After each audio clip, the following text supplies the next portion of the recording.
Attention, I'll call this meeting of the Washington County Board of Supervisors to order.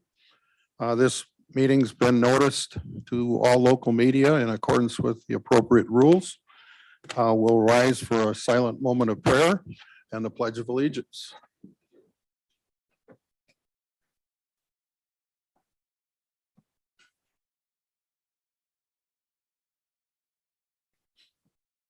I pledge allegiance to the flag of the United States of America and to the republic for which it stands, one nation, under God, indivisible, with liberty and justice for all.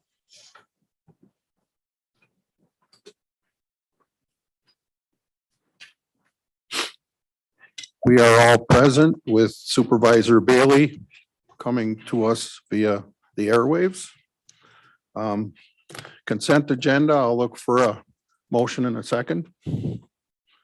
Supervisor Mary. Supervisor, you get me. Smichek. Smisek. Any discussion or questions? If seeing none, all in favor, say aye. Aye. Any opposed? Okay. Our first item for consideration is resolution 31. Authorize Washington County grant programs to provide funding to law enforcement, fire, EMS agencies, and public works departments within Washington County for the replacement of single band VHF radios and for the operating and capital costs of the radio system in 2024 and beyond. I'd like a motion and a second. Supervisor Krebs, Supervisor Shadrin. Any discussion?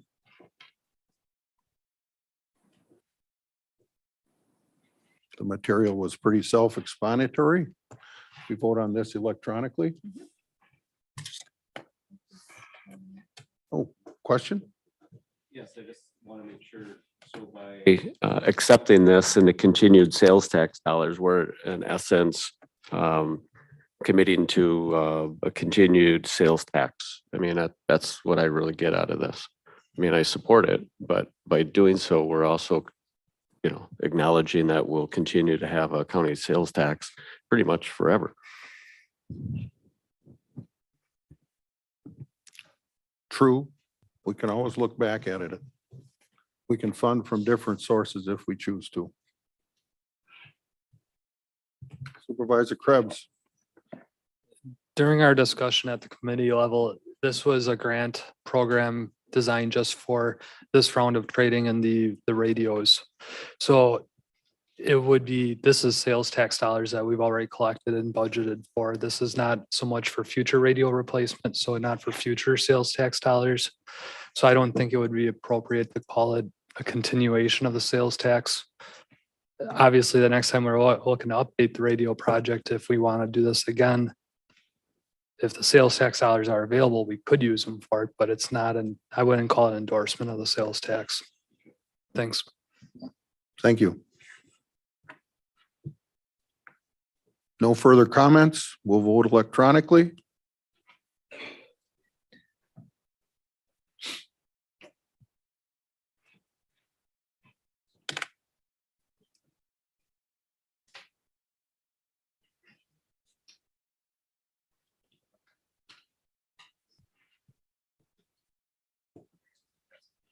Marion is a yes. Passes unanimously. Our next item is 2022 Resolution 32, 2023 NG 9111 GIS Grant Program. Are we having a presentation? First, motion and a second, please. Supervisor Schulteis, Supervisor Mary. Any discussion?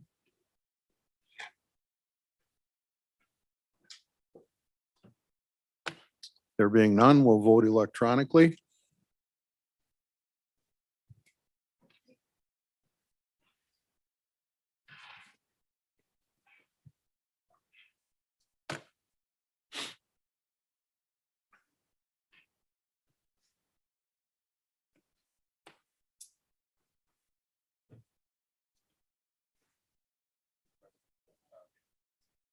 We're waiting on one person to vote. And we can't tell from this system who didn't vote. I can't right now, no. Please make sure that you voted, that there's a check mark next to your vote.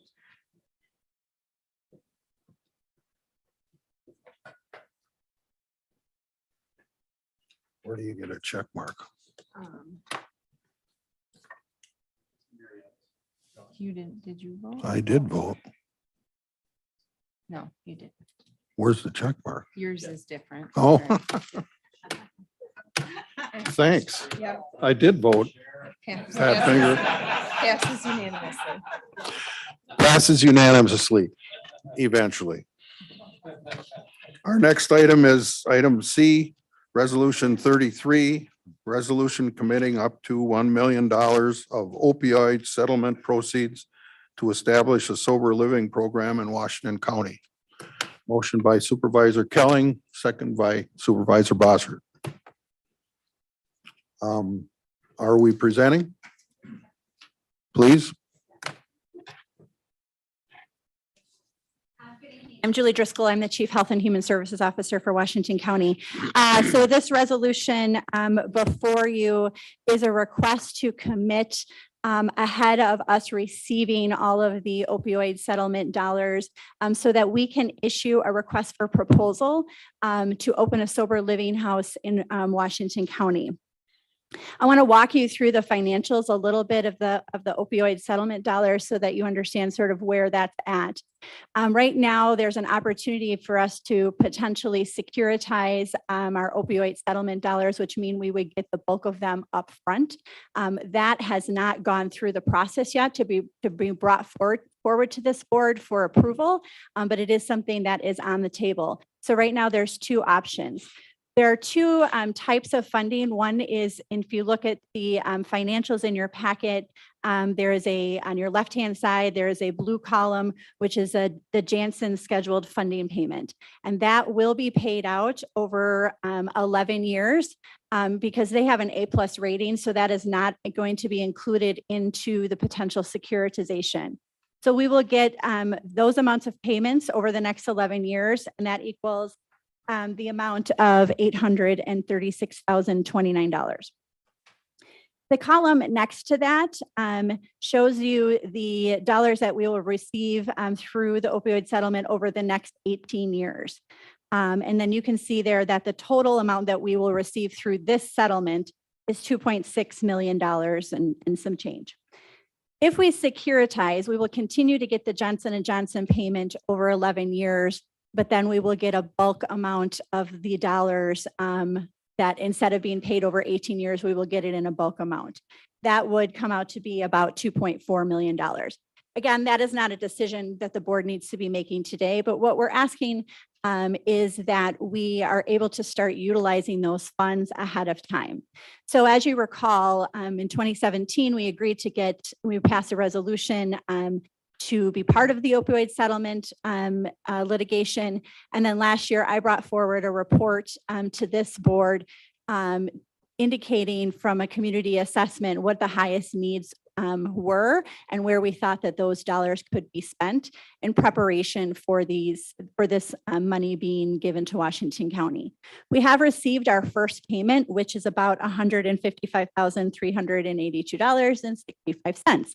And so what this request really is we would like to issue an RFP so that we can find out what providers in the community would be able to open a facility like this in Washington County. Then once we issue that RFP and we had an adequate provider, we would then come back to this board to commit the borrowing of the money, and we would use the opioid settlement dollars to pay back that debt. We might pay it off over a period of time. We might pay it off all at once. It really depends on how we get our payments over the next 11 to 18 years, or if we securitize and get it all at once. But we don't want to wait. We know the need is great in our community, and we don't want to wait to be able to start services. And issuing RFP and finding a adequate provider, and then even starting a facility will take time. So we want to get going. And so we're asking this board to approve the commitment of these funds so that we can get that process going.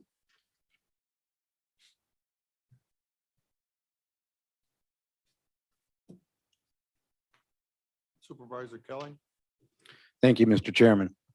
Mr. Chairman, when the whole opioid settlement came before this board a few years ago, I would like to just state for the record that I voted against it.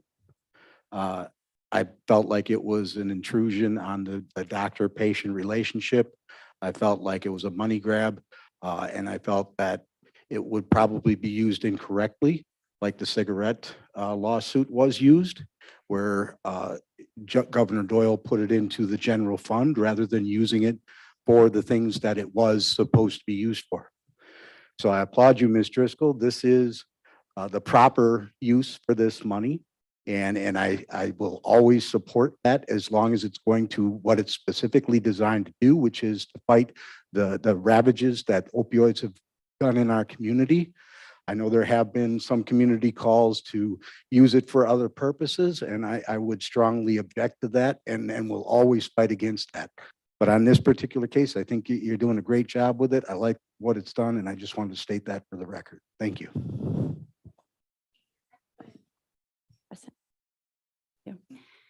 If I could just comment to that, Supervisor Kelly, hopefully the state did learn their lesson. So they have set this up in a way that counties only can spend these dollars on opioid abatement. It has to, as we receive the dollars, it has to go into its own fund and cost center and can only be spent on that. So I do recognize that there are people in the community who have questioned what we could use these dollars for, but it can only be used for opioid abatement activities. Any further discussion? Supervisor Gallantz.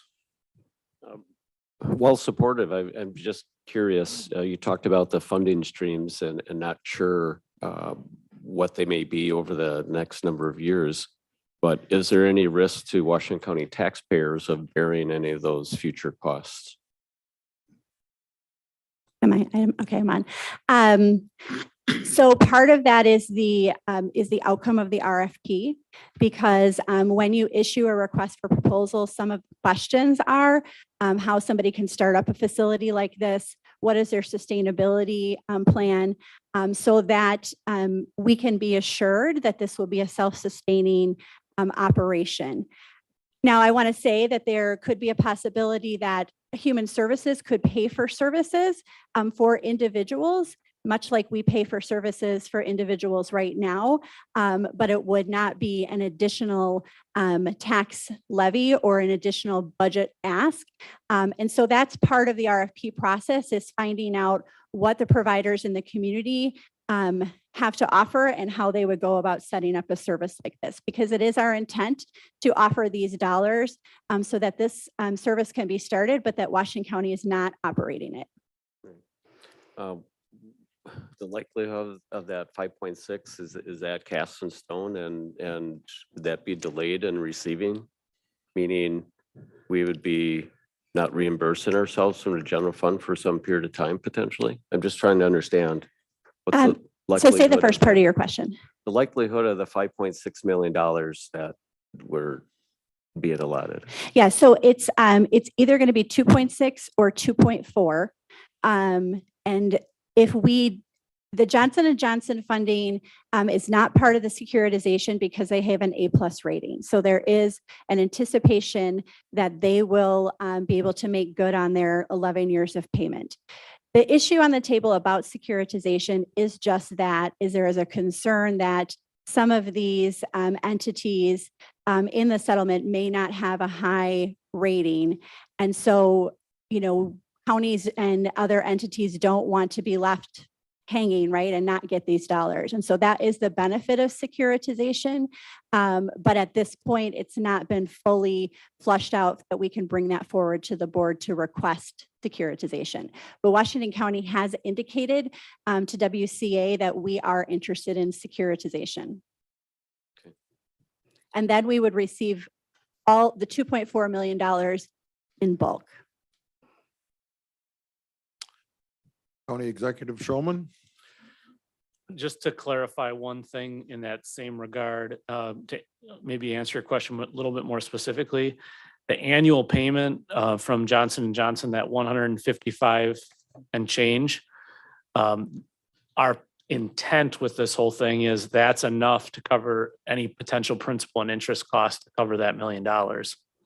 So the whole premise is we can get sober living moving right now, even if it's $1 million cost, by having this revenue source to pay that principal and interest. And we have every reason to believe that money is guaranteed to come. Does that answer your question more specifically, Supervisor? Thank you. Any other questions or, Supervisor Krebs? So I'm having the same disconnect as I heard said before. Where does 2.6 million come from? Because the county board packet says 5.6 million. The graph that you're talking about of the 11-year payout is either 2.6 or 2.4, but the committee or the county board report has 5.6 million listed on it.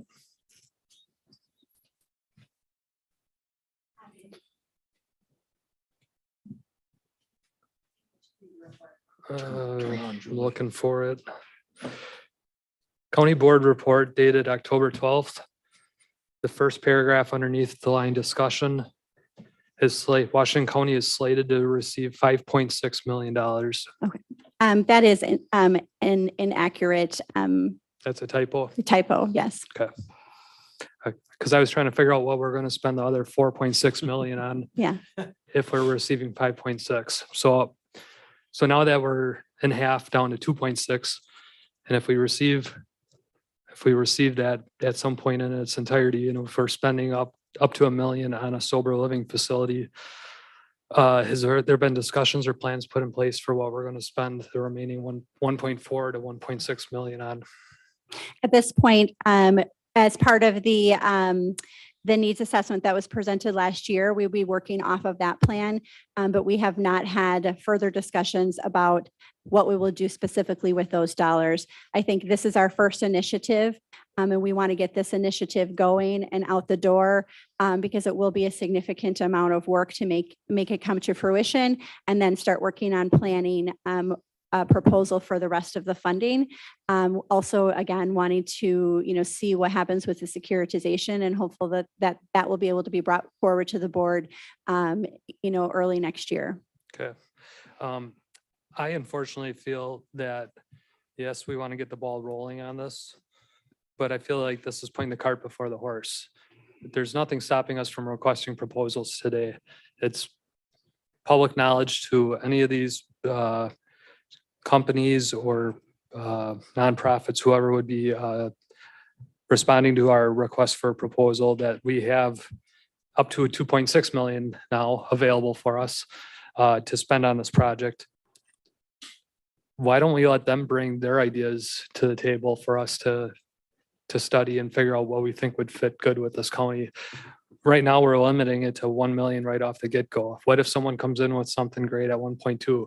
We're coming back to rediscuss and reallocate this money officially, is how I understand it. So I don't want to limit ourselves, or at the same time, if we have some provider come in at 500,000 and if we think it's going to fit the bill and serve our needs well, we don't need to put a price tag on this. Let's just go for a request for proposals now, see what people have to say, what they're going to, what they're proposing. Also, what would the 1 million or whatever the dollar amount be used for when it's described as established? Does that mean like buying and building property, or is that more of a non-tangible stuff that we'll be spending that money on, or a combination of both? I'd rather let the proposals kind of lead the way than us try to direct it when I don't know what the right direction is at this point. So to answer that last question, that is part of the process of the request for proposal, is to find out how they would go about establishing this. If it would be purchasing a facility or a house and remodeling it, or if it would be, building, or if there was an existing structure, if it was an entity who is already in this type of business. And so that's the purpose of the RFP, is to get those questions answered and to figure out, who we would fund to be able to do this. And we would go through the county's competitive bid process Sure. to do that. So that's why I just feel like this is why even, I would rather just say, yes, we're looking to make a request for proposals and leave it at that. I don't even know why we're throwing $1 million out on this here. We don't know when we're getting it or how we're getting it. That's to be determined still. So at this point, I'm not going to support it, because with putting a price tag on it or a future price tag on it, I'd rather see what the options are before we make that vote. So thank you.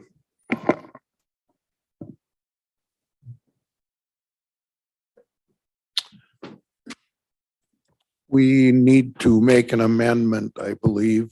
I'll defer to Attorney Stern. Thank you, Mr. Chairman.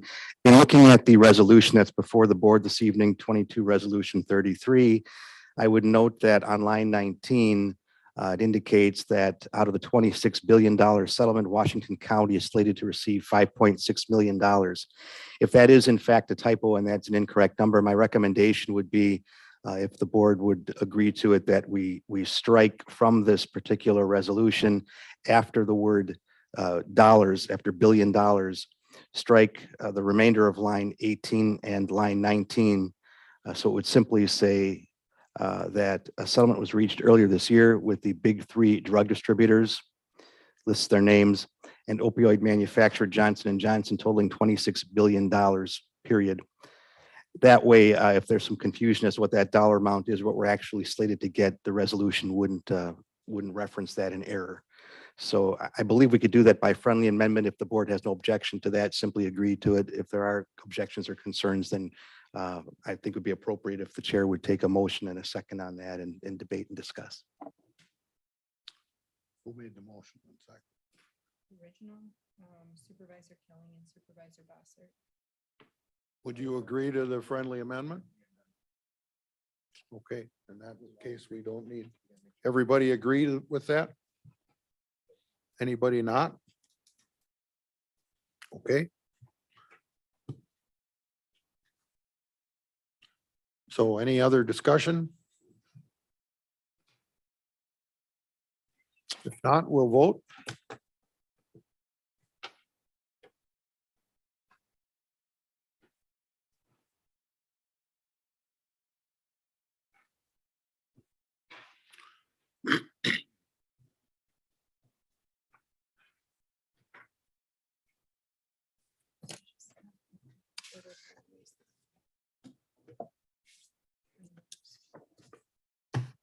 And we got. Can the three noes raise their hands for the record? Got them? Yep. Thank you.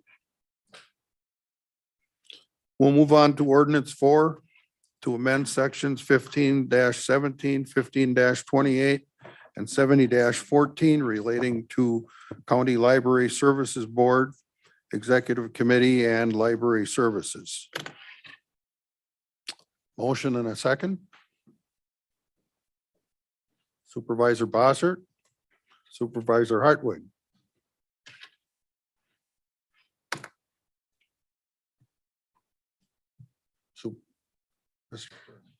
Thank you, Mr. Chairman. I did file a report with the board indicating the basis for the requested repealing of the library board from our ordinances.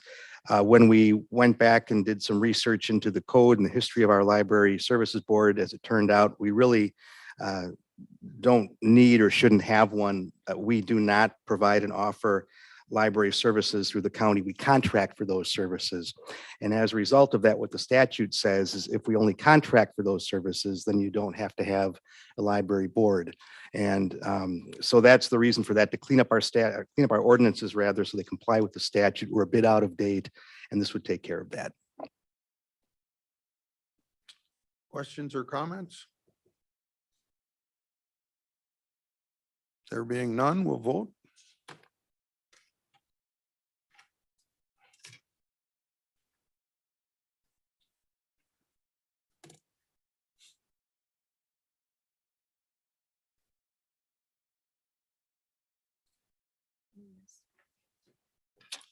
It's unanimous. So having passed all that business, we'll move on to the update and possible action on Samaritan campus.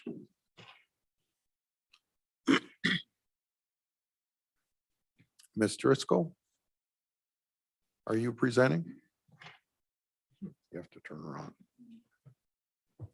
Okay. So you see in your committee packet, a report on the future of the Samaritan.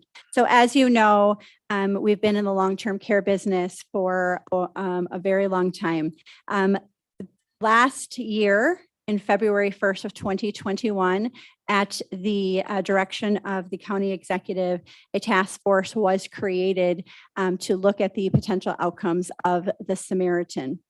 That task force met several times and brought forth a report to the county board. And a resolution was passed on April 14th of 2021, directing the staff of Washington County to pursue a public-private partnership. That copy of that resolution is in your packet.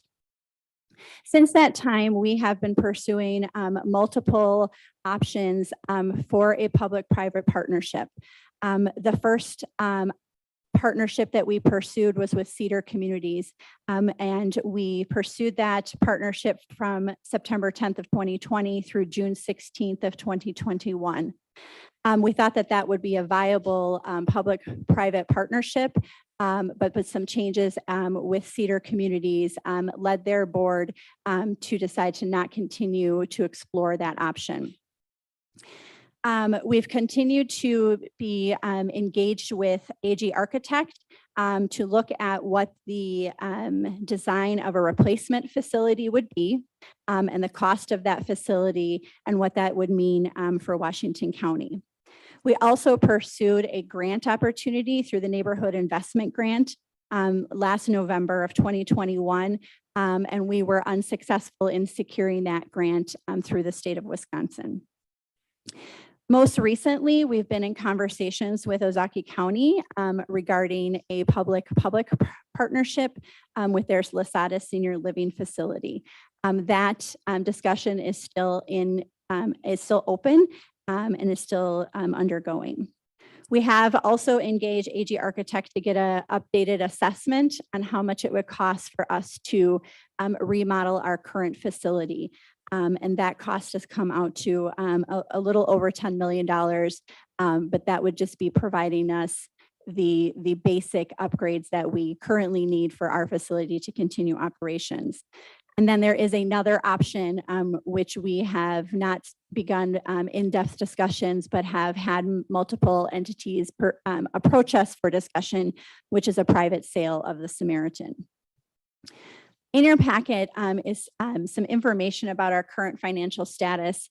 In the original report, you'll see a graph of our financial status, which is essentially our cash balance.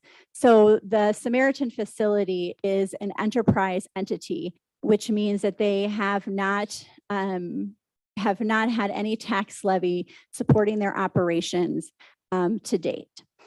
And so when they make a plus in their revenue or a negative in their revenue, that is on their cash balance. Up until about 5 years ago, the Samaritan had a positive cash balance. And what you can see is that over the last several years, that cash balance has depleted. And we are currently sitting at about 4.8 million loss for our cash balance. There was some financials added to your packet of 5 years of revenue and expenses for both the Samaritan and the Fields, where you can see we've had essentially a loss every year in the last 5 years, some years different than others. What is also important to know of our current financial situation is that we are currently using ARPA funds to provide an incentive to the direct care staff and to our administrative staff to continue to be employed with us while we go through this decision for the Samaritan, which has been very stressful for the staff. but also to retain our direct care staff and environment where we know the healthcare retention and hiring is a very, very, very difficult. Our census has also, we are currently budgeted for 75 skilled nursing beds. And we have sat at anywhere between 48 and 52 in the last couple of months. In the last couple of years, we've been upwards to 63. That is primarily due to staffing issues as well as requirements around COVID protocol when we've had a COVID outbreak and our ability to have admissions during that time. When the task force met, there was some understanding and commitment that there potentially would need to be up to $500,000 of tax levy allocated to the Samaritan, potentially within the next 5 years. We do feel that that requirement is now that there will be a need for a continued tax levy to support continued operations of the Samaritan. So what is before you today is the number of options that we have for the future of Samaritan, as well as our recommendation based on the work that we have done. And so this decision today is for the board to make based on the work that we've done at the request of the county board last April.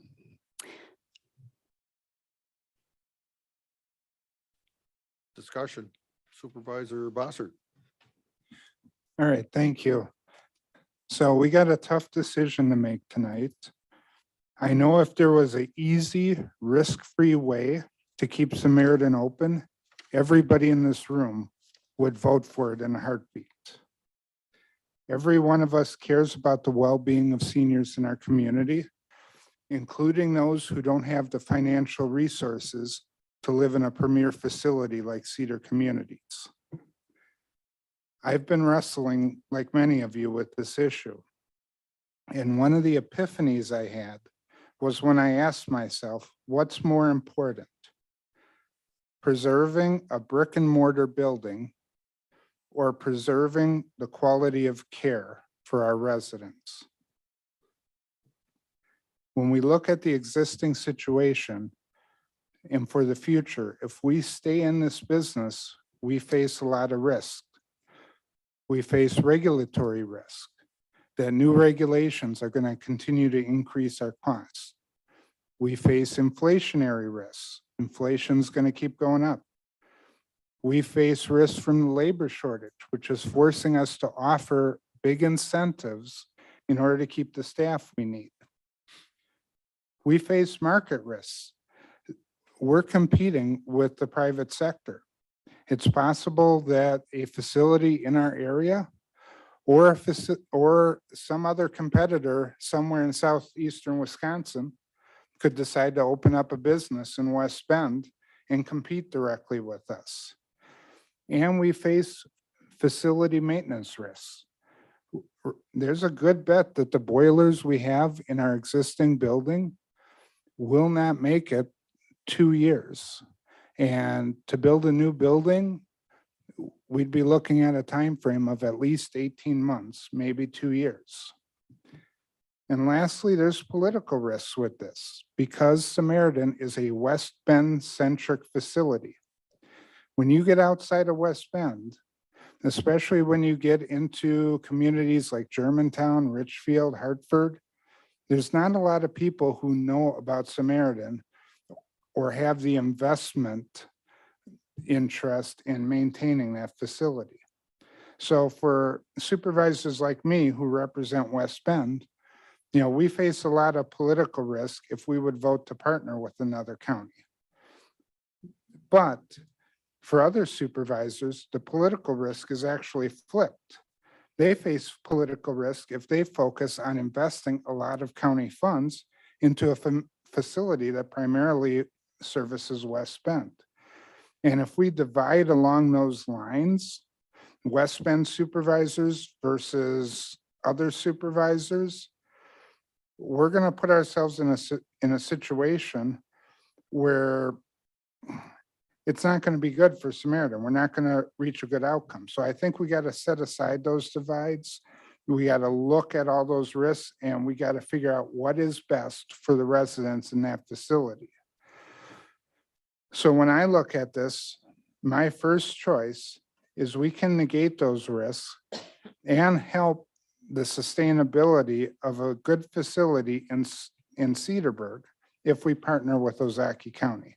They've always been a great partner for us. They have an excellent facility. Quite frankly, it's better than the Samaritan facility. So that's my first choice. My second choice is that it sounds like there is some room to build a facility and do so in a cost affordable way. It sounds like there'd be some Medicare and Medicaid reimbursements, and I do want to ask Matt Furno or Julie Driscoll about those in a minute. If neither of those become viable, then I think we got to look at partnering with the Dodge County or Sheboygan County or some other county. But that distance starts to get pretty far, which is why I put that as my third choice. I'd be against simply repairing the existing facility, as other maintenance needs are going to continue to come up. I don't think we're going to get 3/4 of the board to agree to invest a lot of money in repairing a facility that clearly is outdated. And I would also be against closing Samaritan because we do need to service those senior citizens who don't have the financial resources to get a placement in a Cedar Communities. So with that, yeah, that's kind of my views on this, but I do want to ask Matt Furno and Julie Driscoll, what kind of reimbursement would we get from Medicare and Medicaid for building a new building that say costs 30 million? Of course, this would be a guesstimate, I but understand. I would say, let's say we would do a replacement at 33,000. We had the original estimate of 33. 31 You mean 33 million? or 33 million. I'm sorry. Okay. yep. We had an estimate of 31 million. And we're saying, well, today it could be 33, 35 million. All right, let's just look at 33, for example, and let's say we build a 48-bed skilled nursing, and let's say we build a 32-bed CBRF. We do have 24 apartments, RCAC, which could remain in operation. We would probably look at the county subsidizing to the tune of maybe 12 million of that 33. And then with an annual tax levy of probably $1 million. Okay, thank you. So that's all I have at the moment. Thank you. This may be the biggest decision we make this year, so I urge all of you to ask every question. Supervisor Mary? Thank you, Mr. Chairman. Has been brought out by the last couple speakers. Tonight's decision may be one of the most difficult you will ever make while serving on this board. And no matter how you vote, you likely will be open to criticism from some. In my opinion, there is at least one possible win-win scenario that could come from our discussions, and that is if we can reach agreement with Ozaki County to move our residents there. Their needs would be met. The facility is newer and relatively nearby. Actually, it's closer to West Bend than is my home in Germantown. But that is an unknown as of right now. Then consider the options. We can spend several million keeping the current facility operating. We can spend several more million building a new facility, or we can get out of the nursing home business entirely. But keep in mind, we're not just talking about money, we're talking about people's lives. Personally, I feel we have a moral obligation to provide for the needs of our residents who cannot provide for their own, specifically the elderly. It is the right thing to do. But is it the practical thing to do? We're not talking about pocket change here. We're talking millions of dollars that will have to be paid out by our residents most of whom do not even know what Samaritan is or what it does or why we should care. As Mr. Bossert notes, it's been interesting from my standpoint that in my 3 years on the board, it has been rare that I have found anyone in Germantown who know that Samaritan even exists. Now we are considering committing millions of taxpayer dollars to impact the lives of a few hundred over the next 20 to 30 years. And we have resistance to funding for public safety, which impacts all of our 136,000 plus residents every day. This could be a very difficult vote for you to cast tonight. Please ask whatever questions you might have. Let's really get down in the weeds so we can fully understand what you're deciding. We have the people here who have the most of the answers to most of our questions. Use them. Thank you, Mr. Chairman. Thank you. Anyone else? Supervisor Supervisor Gurath?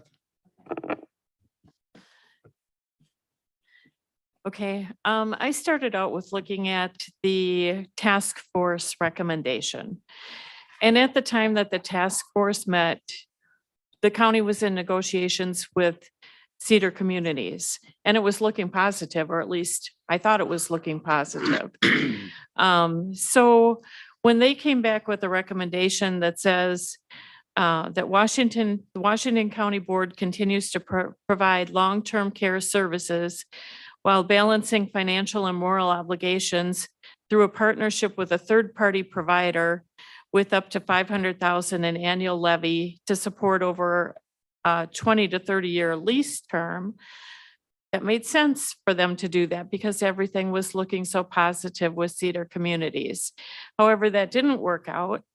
And I assume, or I believe, that they would prefer, the task force would prefer that we stay in the business in one way or another of taking care of our elderly. As a matter of fact, I think we all agreed on that when we voted on that resolution.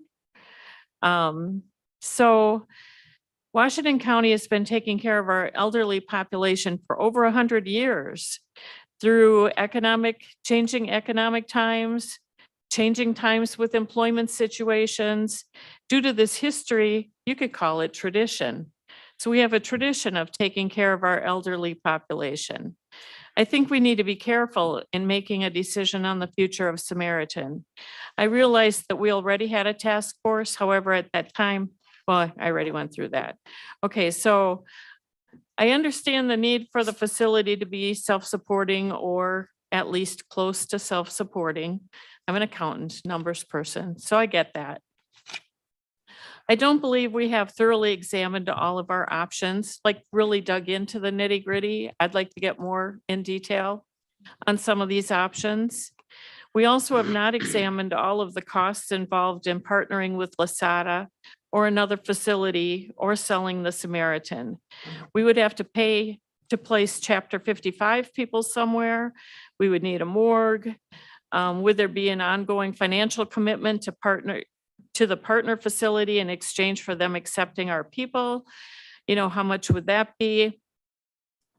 The negotiations at this point are not far enough along for me to have confidence in working out a partnership with LaSada.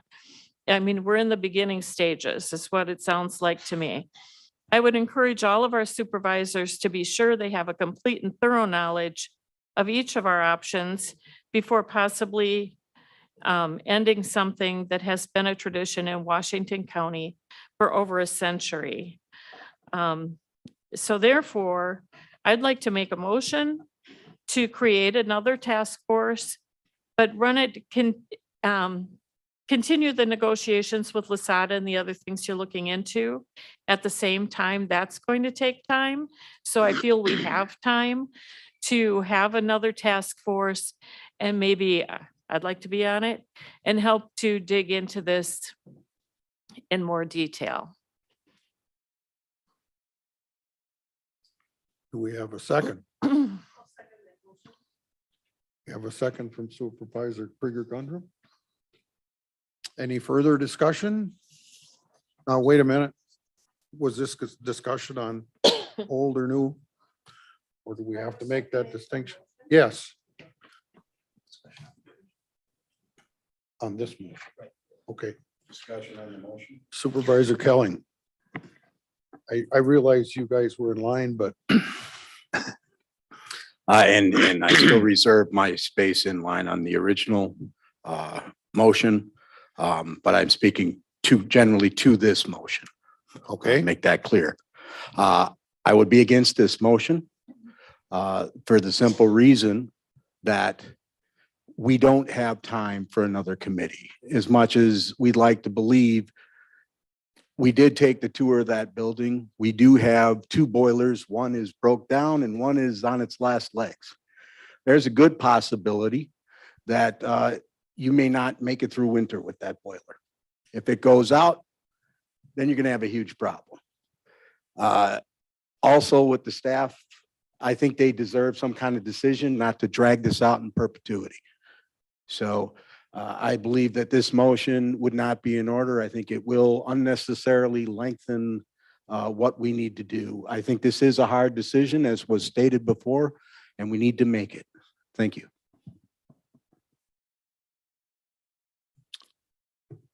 was your motion, did you want to speak to this motion? No. No. We'll go back to Supervisor Gorath then.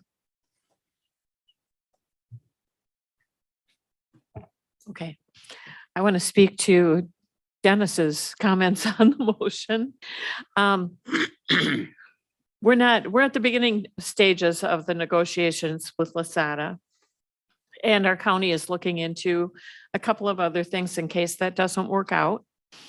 So because that will take time, I believe we can use that time for a task force. I'm not asking to extend any time frame. I'm asking to use the time that's available and run it consecutively.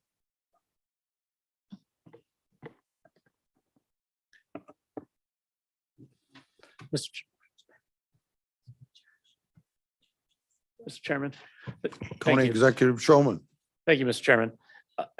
I would say, as long as, in terms of the negotiation, obviously staff and I have been working with Lasada and in Cedarburg and Ozaki County. As long as those things are happening on parallel tracks, I don't think there's any risk to what you just described, which is all certainly true, Supervisor Kelling. I actually think there's a major advantage. The amount of detail that you will need to dive into in this meeting today would be immense. This has literally been a conversation that Matt and I have been having for 8 years. It goes back to the task force, as Supervisor Gorath indicated, just over a year and a half ago now. But the world has completely changed in that 18 months in every way. And if you remember, and Julie pointed this out or alluded to it at least, the three issues at hand are Medicaid reimbursement, the building, and staff. And those things, all three, are drastically different today from what they were. And they're going to get drastically different from where they are today, tomorrow. So I think this county board should have a thorough discussion. I fully endorse the idea of creating, I would suggest, an ad hoc committee of the board. I don't think another task force is in order, but I think just like we used to do with the radio committee, I know Supervisor Krebs is one of the only people who's been here long enough to remember the radio committee. But committees of that nature, I think, would be a fantastic idea. I'd fully support it. And I think as long as you do it consistent and make sure that if the decision is made with, or a negotiation is finalized with Ozaki, that the committee isn't dragging that decision out, I fully support it. Thank you, Mr. Chairman. Supervisor Conrad. Yeah, I would like to speak to that motion, and I do agree with Executive Showman regarding an ad hoc type committee. And I would like to also, be on that committee. why I'm sitting in this position. I was asked to run actually by our past chair because I am a nurse. They wanted a nurse on the county board because of the concerns of Samaritan and wanted that voice at the table. And, I have relationships and with the colleges of nursing, I have relationships with the private sector healthcare systems, and I know the business of healthcare. And, but I don't like that verbiage that we keep using and throwing around here. Should Washington County be in the business of long-term care? That I would say that, are we looking at providing this service to individuals? I think we should change that narrative a little bit personally. But I do support an ad hoc committee, and we are the ones who are elected. A committee by, a random one like we already did with the community individuals might be a little, self-serving. We are the ones who are elected by the people and should be doing that deep dive and doing that work for our constituents. Supervisor Gallitz. I'm reserving my spot and comments to the original motion and not the amendment. Okay. Supervisor Krieger Gundrum. First of all, I don't know that there was an original motion. The only motion I heard was that came from Linda Graff. There is no other motion on the table other than to have a task force. I had considered that the original task force would be a good thing because they've already gone through a lot of the information. They can go back over what they already heard. But I would be amenable to a ad hoc committee of the board. And if Linda is willing to change her motion to that, I would agree to make that change.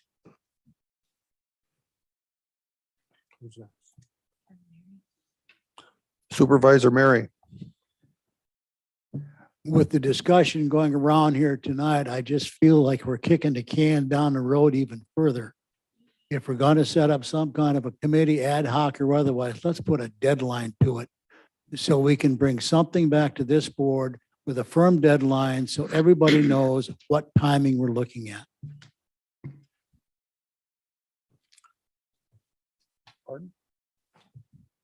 Mr. Chairman, just to clarify that point, when the task force was created, I know many of you were not here. When that task force was created, they had a deadline as well. I think they actually did their work in under 6 weeks from the time they started to the time, it was 5 weeks. So it was relatively quick, and the directive to them at that time was to remain quick. And that was a discussion actually that Don Creefall and I had with that members of that committee, as well as Chris Tice, who is the chair of the Human Services Committee at the time. So I completely agree a time frame, and I would suggest it's got to be this calendar year, if not sooner. Point of order here. We talked about the negotiations ongoing. So is that part of your motion to allow the negotiation with Ozaukee County to continue? Was that intended? Yes, I think the negotiations, sorry. Yes, the negotiations I think should continue because LaSada may be the option that we all would like in the end, at the end of this. But just because I know that that's going to take some time, I feel that we have the time to do this. So as far as end date, it'll be a race to see who can get done first. Can I I don't just want this to clarify be a one- race. Yeah, can I just clarify one point though? The motion that is recommended by staff has both the sale and the LaSada negotiation happening simultaneously. The reason for that is if one fails, the other one keeps going for the same reason that you want to do that with the committee. I would recommend we do all three of these things at the same time. That's possible. The worst scenario would be one of these fails and we go back to the beginning and start the whole process. So my suggestion, if it's amenable to the board, is to do all three of these things simultaneously. If the committee comes back with some novel concept, then, we shift. And if one of these other two options is finalized, you have real data in front of you. Regardless of the outcomes, this board will vote ultimately on what to do. I think that's a great way to look at it because all the options will be on the table.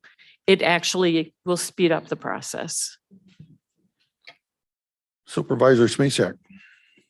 I believe it was last term, we looked at downsizing the board and I was the chairman of an ad hoc or a structured advisory committee for that. And my only caution would be mirroring Supervisor Mary's comments is put a deadline to it because essentially we met once a month and every month we sat there going, how many do you think this month? What should we go down to? Some said up, some said down. We sat and talked about the same thing and finally, I believe there was a supervisor and myself that finally got sick of it and we pushed it to the board. Here's our recommendation. Let's just get it done.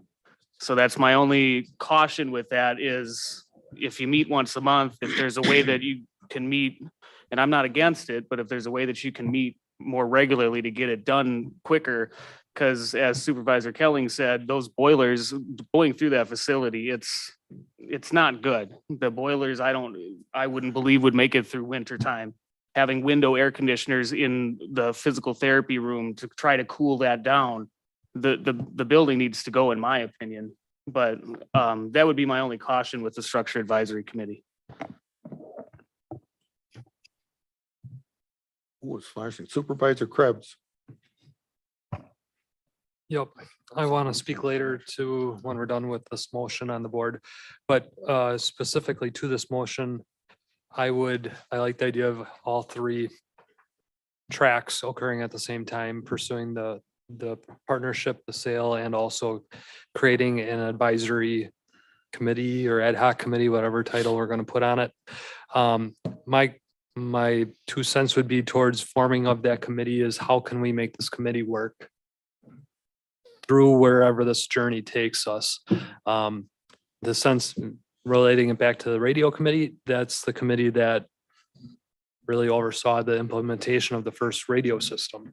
So would this committee be intended then to transform into being the liaison between, overseeing wherever this journey takes us, being the liaison back to the county board through the process, or just until the decision is made and that's it?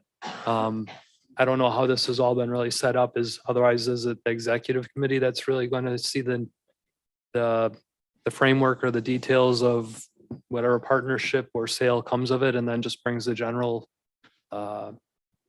recommendation to the board for a formal vote at that time? So I guess I'm trying to figure out, wherever we go, is it going to be executive committee or is it going to be the ad hoc committee that's really going to oversee this process? If those that are waiting will bear with me, our attorney has the framework that is suggested for that, so I think he can lend light to what you were asking.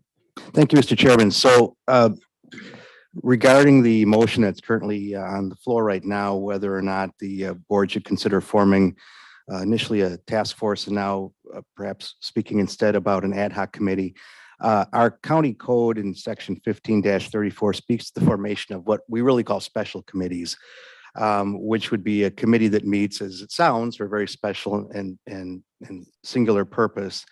And according to our code, these committees are created in a couple of different ways. One can be by order of the county board chair. Another is by way of a motion of this board, as we have a proper motion before the body right now, which has been seconded.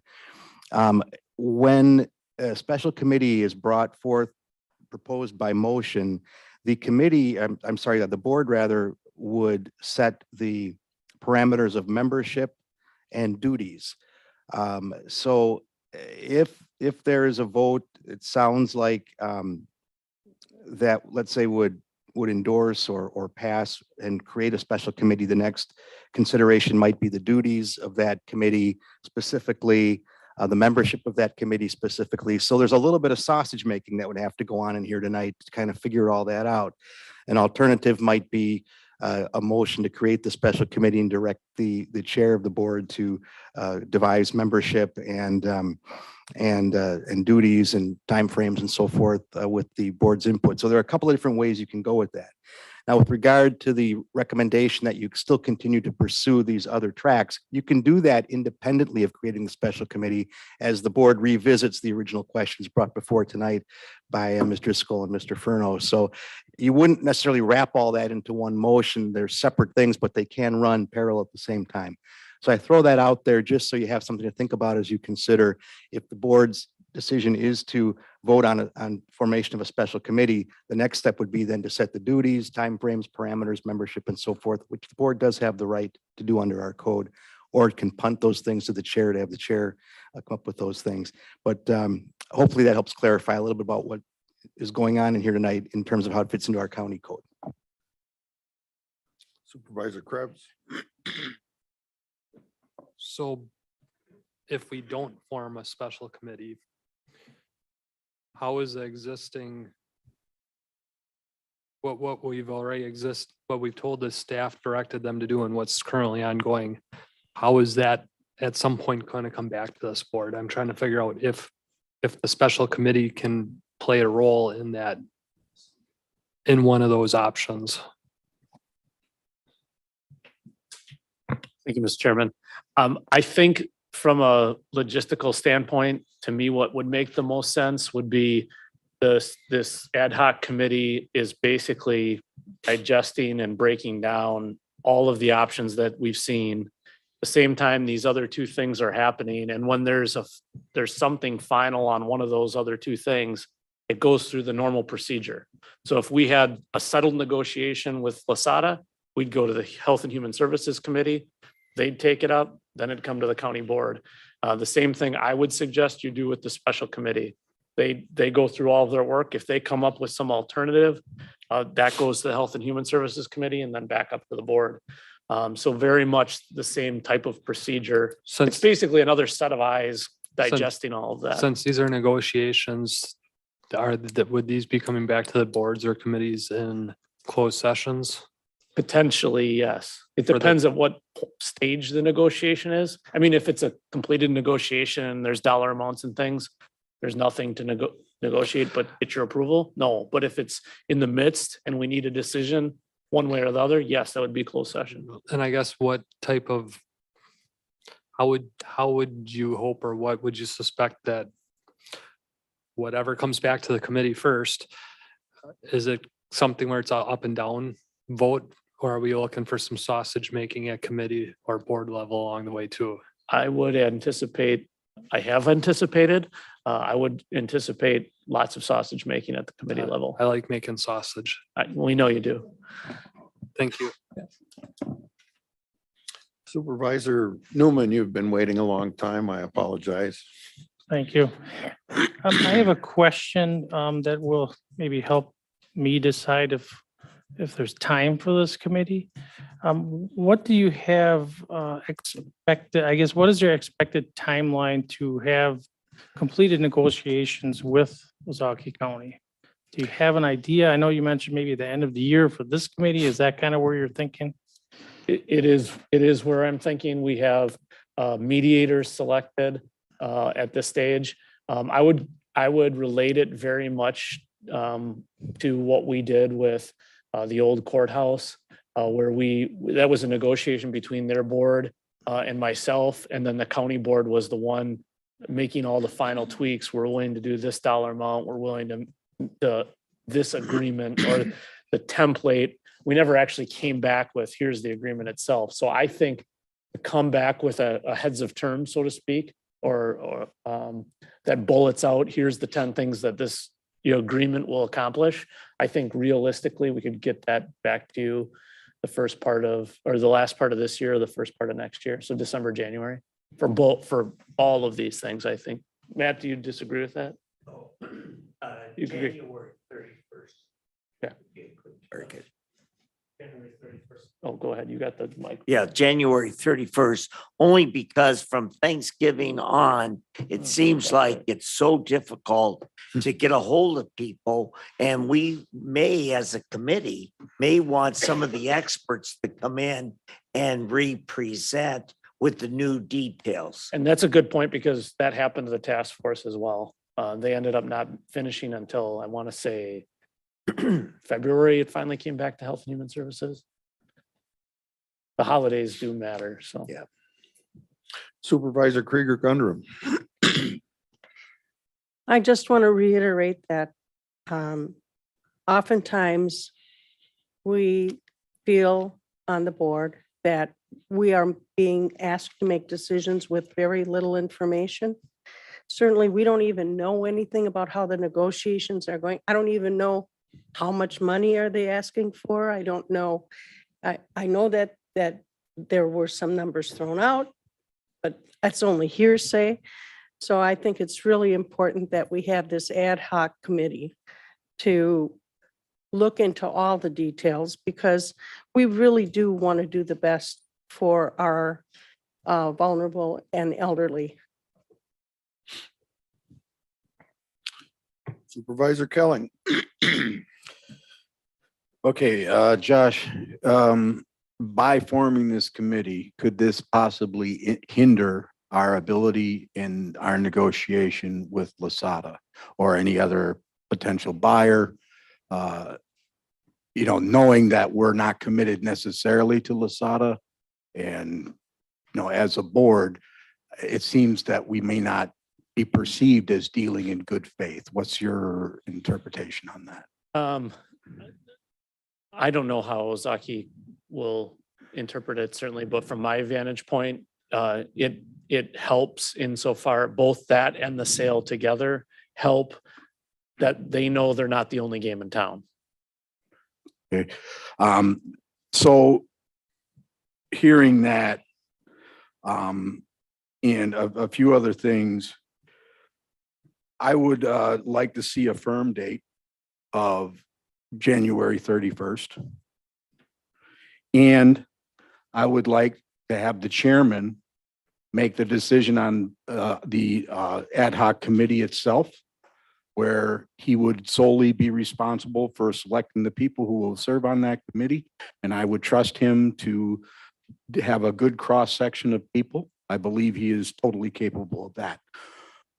If those conditions are met, I would be amiable to changing my vote on this, and I would be going for the motion. So if that's, I guess I don't know if I have to re-amend that, Brad, or anything, or use it as a friendly. That would certainly be something that I would be open to. I think at this point, it can be just a matter of discussion and when ultimately a vote comes, the board will have to set the parameters of what the committee would look like and so on. So we can revisit that. Thank you. Supervisor Bossert. Actually speaks to exactly what I wanted to do, which was to firm up. Did we have a firm friendly amendment to change it from a task force to a special committee? And did we have a firm friendly amendment to set a specific date and to give the chair all the other powers in appointing who's on the committee and what duties they have? So I think we're getting close to a vote, so we need to firm all that up. I would ask the whole board how they feel about that. I would take seriously setting a committee. I'm not going to put all nurses on the committee, and I'm not going to put all financial people on the committee. I think we need to have a good discussion. We need to have somebody look, we've said deep dive, to see if we can continue to take care of our elderly, what it's going to cost us going down the road.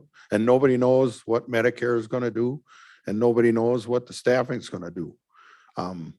I'll expound a little bit.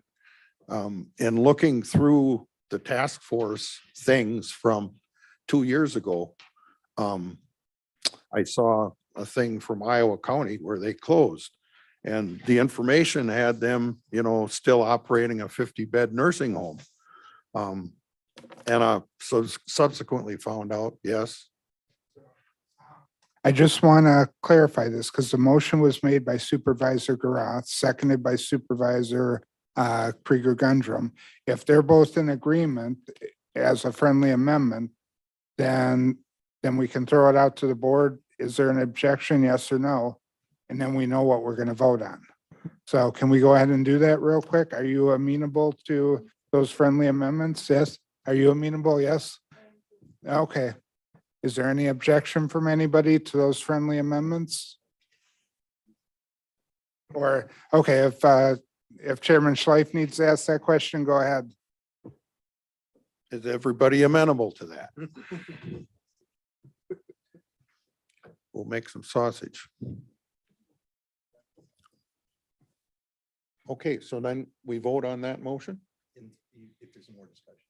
More discussion? I'm sorry, Jeff, can you clarify exactly what that would be? We're going to form a committee.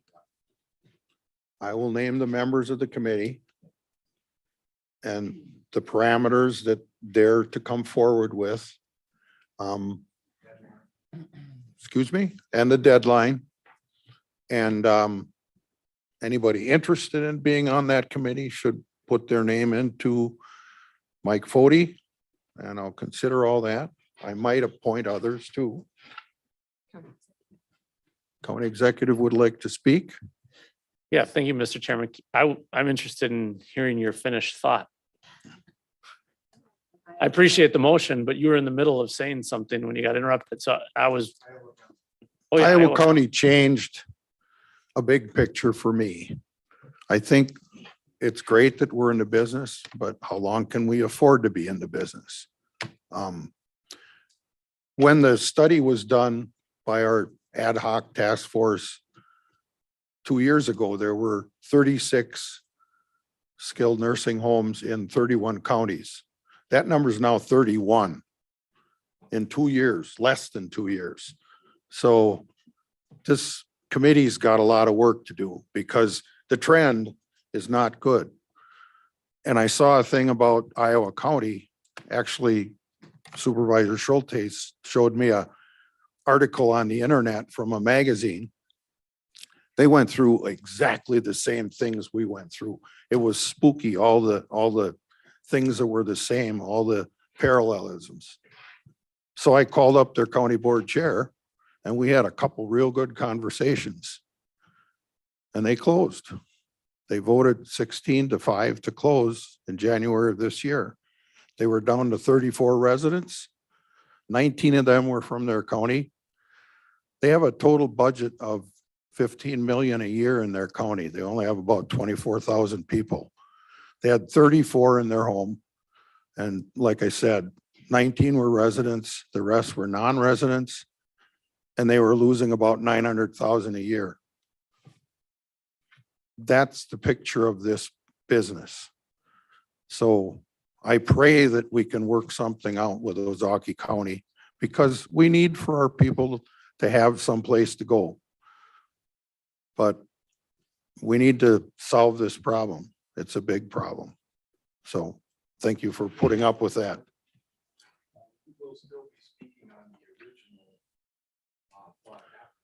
Yes.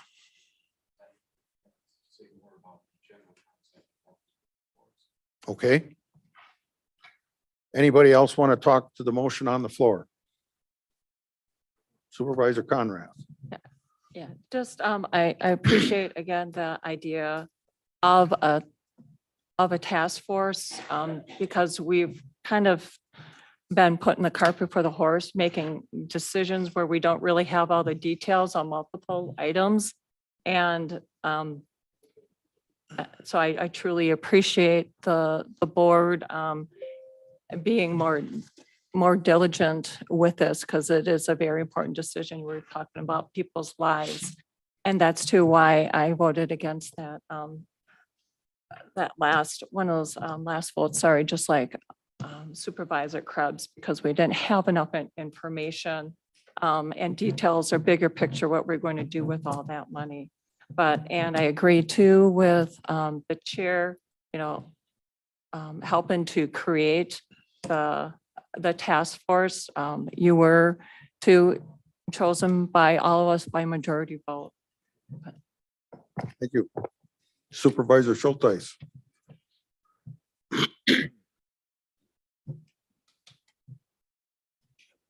Thank you, Chairman.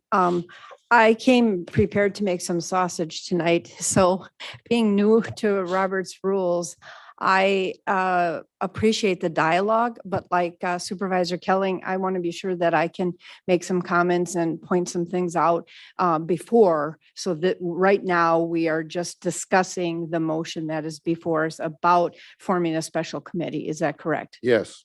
All right, then I'll save my spot for later. Thank you. Supervisor Semichek. I kind of just want to point out and remind everybody that we're talking about the residents a lot tonight. I think Julie Driscoll was the only one that said the employees are sitting there every day going, what's going on here? So if we can get this in motion and get this moving so that they too can know what's going on, and if they have to make changes, we need to keep in mind that deadline and get it going. Because the residents, they'll be there, but the employees, they got to figure out, what am I going to do next? Excellent point. Thank you. Supervisor McCullough. Yes, so specific to this motion, I just wanted to say that I was provided, and there is a lot of data provided in the information packet from Julie, and a long history, a lot of data, a lot of financials. So I realize this isn't, this isn't all about finance. So with regard to this, the problem, I think, with ad hoc committees or with committees like this is we're just kind of keeping going down a road, and at some point, a decision has to be made. And I'm looking at the options that I have, and I can't possibly fathom any other data that I could get, that would change my mindset right now. And so I would vote present for this, because I understand the value that the county executive noted about leverage, and it is a good one, and I thought of that. But with regard to having a process like this, I think I have all the information that I need to make my decision. So, thank you. Okay, we're going to vote. Before we do, I'll have Mike Fody read the motion as it is. So the motion that I have is to direct the county board chair to form an ad hoc committee to study options for the Samaritan and report the findings to the Human Services Committee no later than January 31st, 2023. Might we change that? Seeing the Human Services Committee meets, well, okay, no later than meets means they have to report at the meeting in January. That's what was talked about. Right, right. Okay. Correct. Okay. We voting on this electronically? Yep, in a second. So we have to wait for our new electronics. Well, I just had to get the motion. Okay. All right.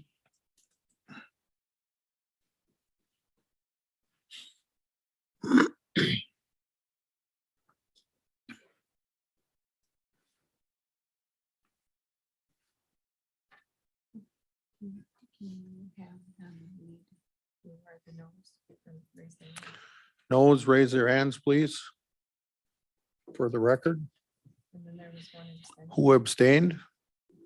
Okay. McCullough.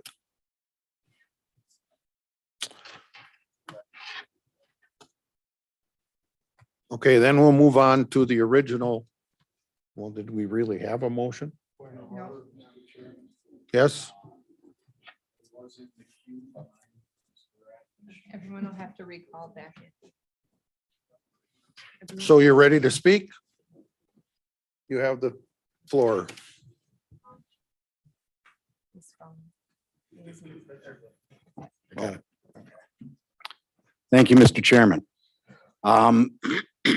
When this all first came out a couple years ago, when we were kind of getting into deciding this, I was actually very much for remaining in the nursing home business and taking care of our citizens. I gave a pretty impassioned speech about that. In that time, I've dug into Samaritan Home pretty deeply. In fact, some people were relatively surprised at just how much I knew. But they may not be aware of just how much more I know than I let on. First thing, it is an emotional decision, but we need to take emotion out of that. We need to use logic.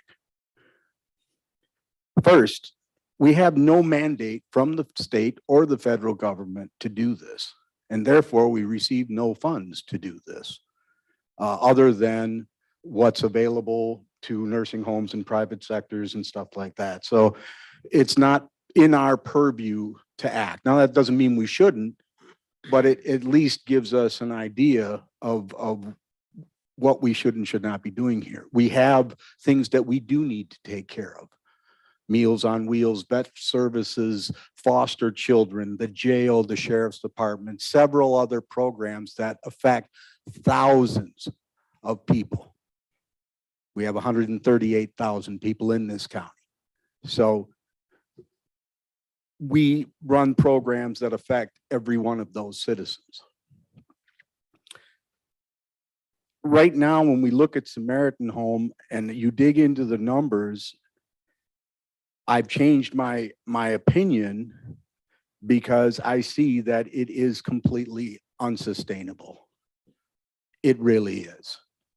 When you consider the cost of a building now probably up to about $33 million, and you think, well, that's an incredible amount of money.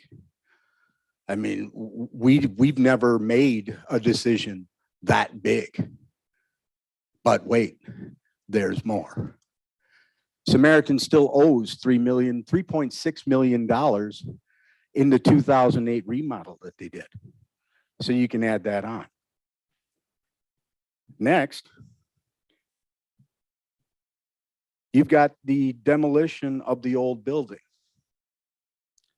Now, I don't know a cost, but I would hazard a guess, probably $3 to $4 million. As we walk through the building, Supervisor Vaspalik noted, there's asbestos tile still in the building. I know it had been remediated to a point, but it still has remediation yet to go. So it's going to be further remediated, which is expensive. And then the rest of it has to be torn down, hauled away, assuming we go that route. I mean, assuming we don't sell it. And of course, like I said, I'm no expert, but I've got a pretty good mind about where this might cost us. So between cost overruns on the $30 million, I mean, we have no idea where that's going to end up with inflation being at 8.1% currently, and with the amount of nurses and assistant nurses, the shortage there and how much more it's going to cost. That price is going to explode. We could be looking at $40 to $50 million. You think not, but here's one more thing. If today we said, let's build a new place, let's get it, we're in, we're going to do it. It's 18 months before it's built. Is that building going to survive 18 more months? Maybe. But I'd be willing to bet probably not by what we've seen. So we could end up putting in, well, first of all, the chiller, that's got to go. The chiller, I've been told, they want it either on the roof or out. So that's a problem. The boiler probably wouldn't make it. Just those items alone, you could be looking at, who knows, several hundred thousands of dollars to do that as well. And keeping in mind that this place lost, it's $4.5 million in the red right now, and it's going to go another $2 to $3 million a year every year until the federal government or the state government decides to fix Medicare, of which they have no intention to do. So they're not going to start reimbursing us at the rate that we need to be reimbursed at. It's never going to be profitable.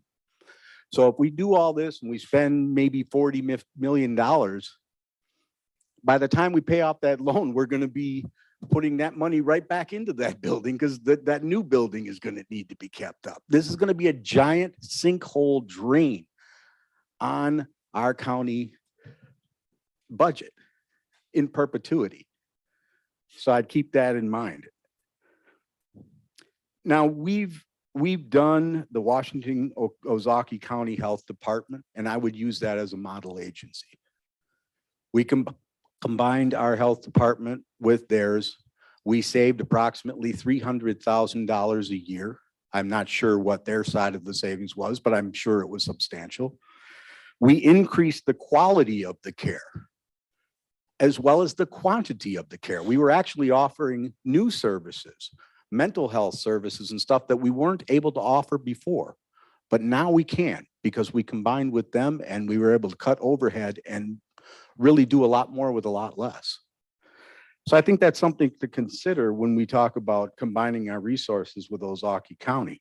We've already had a win-win with them, and there's no reason to believe that we won't have another.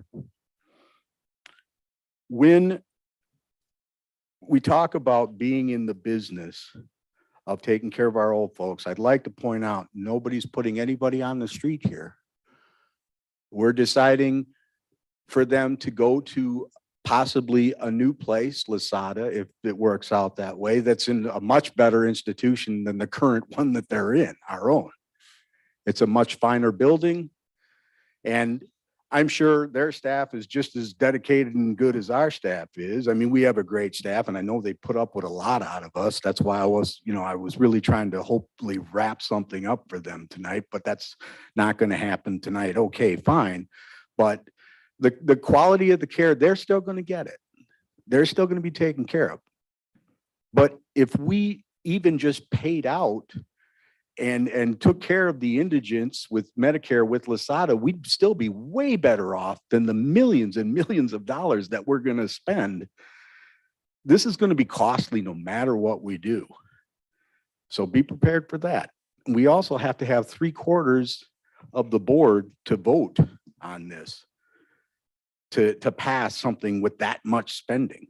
So that's going to be really tough to do.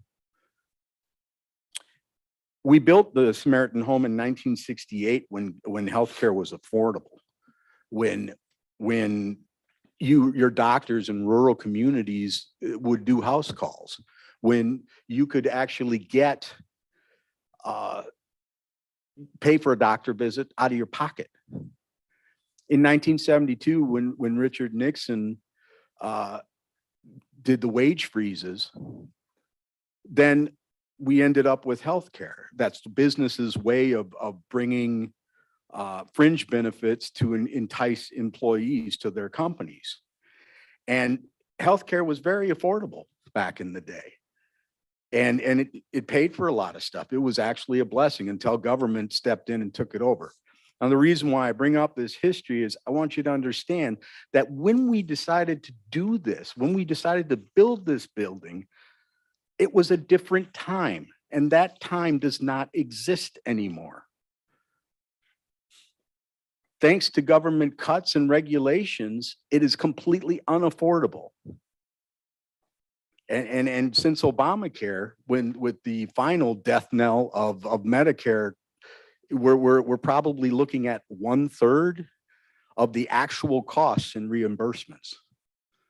Approximately, it's a little bit off, but it's not sustainable, I guess, is the message I want to make. And that's what this committee is going to hear. That's what you're going to hear.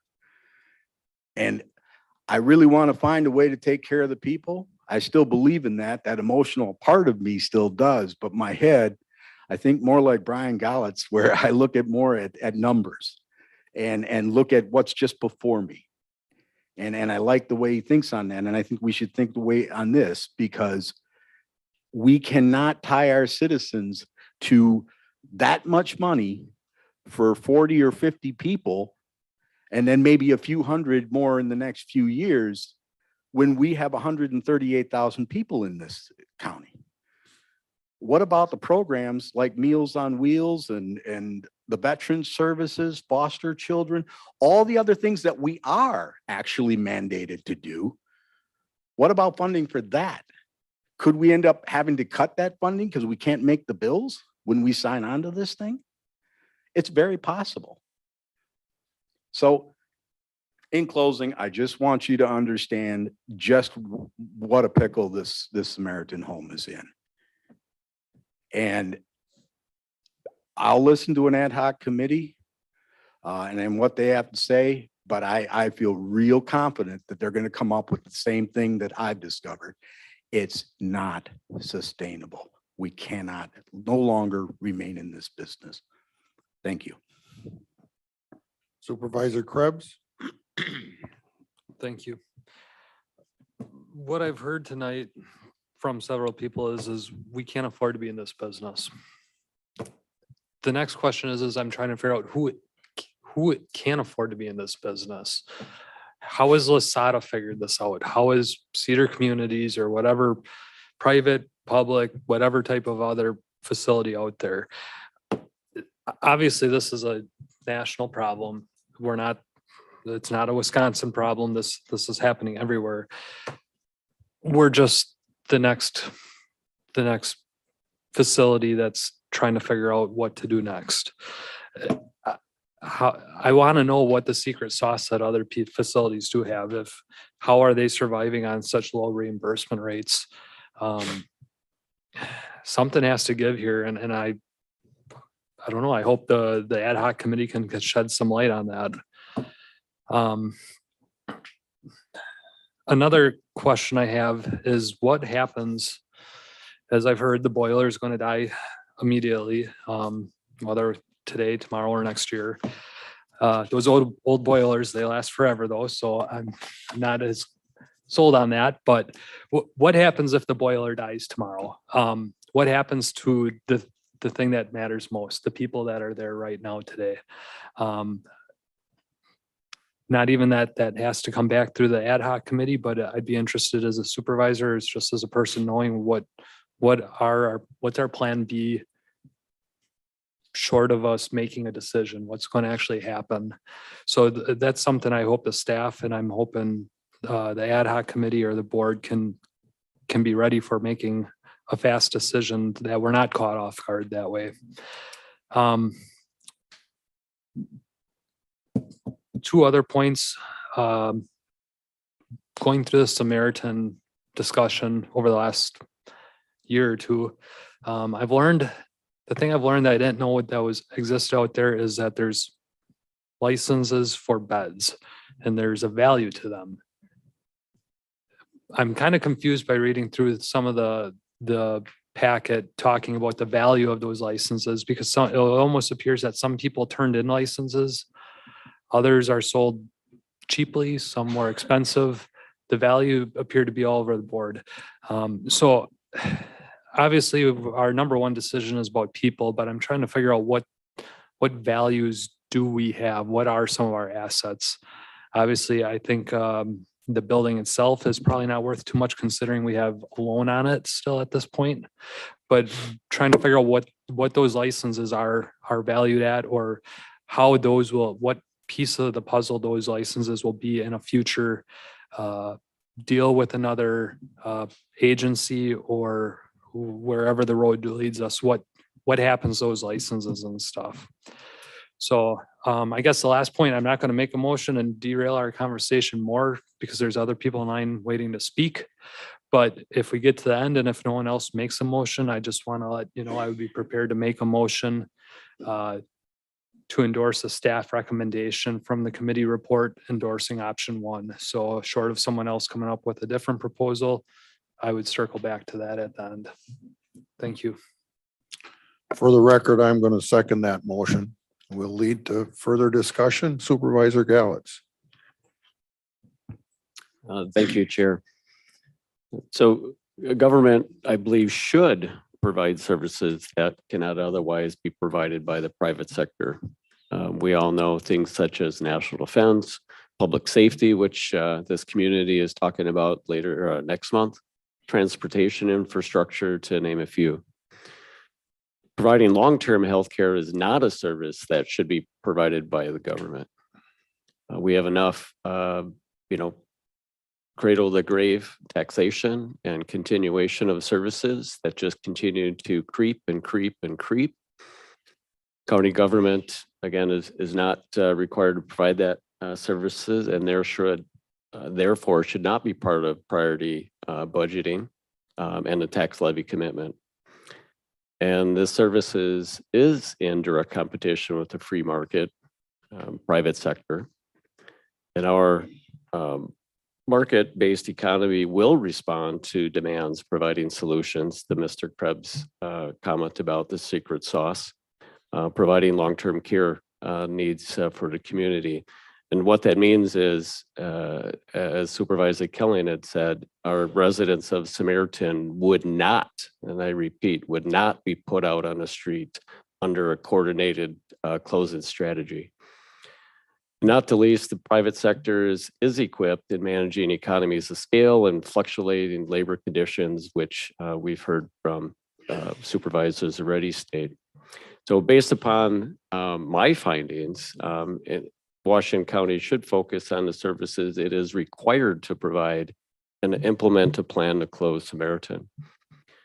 I would add, in my opinion, the information that county researched and provided to the board in 2021 and today actually supports the option to close the facility.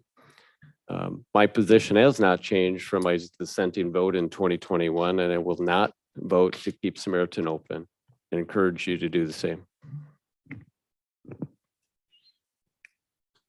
Supervisor Conrath? Yes, thank you. Yeah,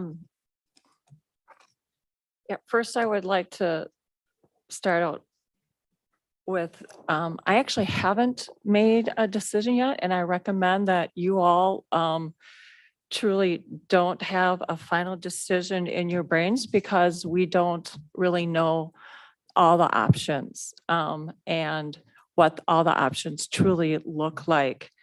And like I said, when why I'm sitting here too, because I was asked to run as being a nurse and for because of this concern of the Samaritan. And my initial thoughts too on Samaritan was I lived through the closing of the Milwaukee County Hospital. I came to Freighter right after that, and Milwaukee County got out of the business, as you say, of healthcare, and then that burden was essentially spread throughout all of that county, and that's really how things have shifted. And that was my mindset, at the time, just to share with y'all. But then I went and knocked door to door. And people's pride in the Samaritan shone through. And that comment where individuals maybe in Germantown or other areas of this county do not even know about the Samaritan, well, I would say shame on us as a county, shame on, the supervisors for not your constituents and our citizens not knowing that is a resource, and that should not be something used as a reason not to support keeping the Samaritan. And this narrative of being in the business, I see it as a service, just like we provide taxpayer money for Birth to 3 program. We provide taxpayer money for schools and for Moraine Park Technical College. That is a separate item on your tax bill. That is, we're competing with private sector, with colleges. There are private schools too, besides public schools. And I see this as a service and caring for individuals across the lifespan. I do have, some concerns too about LaSada. That is a nice facility and everything. But if you've ever been in healthcare or served in a nursing home put me through college, through nursing school. The individuals are isolated to begin with. They are not, necessarily, visited that frequently by family members. A lot of people die alone, even in hospitals, acute care hospitals. And we even have policies where no one dies alone. And it does concern me a little bit if we would end up partnering with someone at that location, because I wouldn't want to further isolate and decrease the quality of life of individuals.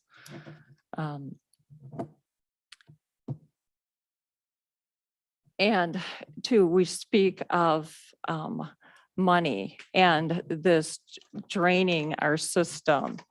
And it should be, what was, the sustainability, a sinkhole. Again, this, do we get money back from Moraine Park Technical College? Do we get money back from Birth to Three programs? This is providing a service for across the lifespan. And I would like to point out too, to those individuals who attended the Washington County Association meeting, the Green Book, the money that Washington County spends on different services, correct? So our total county expenditures, we are in, the lowest quartile for overall expenditures for all counties, right, across the board.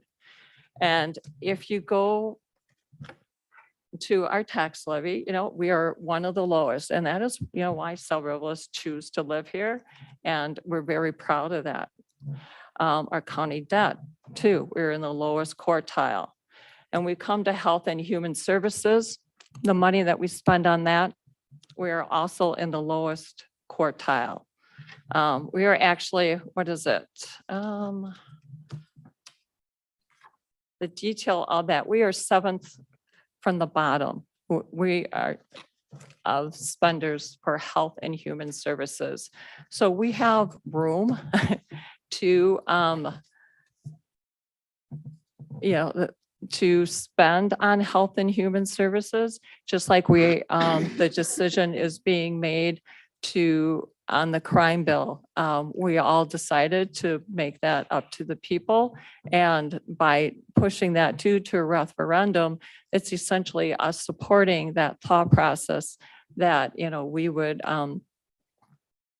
increase our spending for, crime and safety.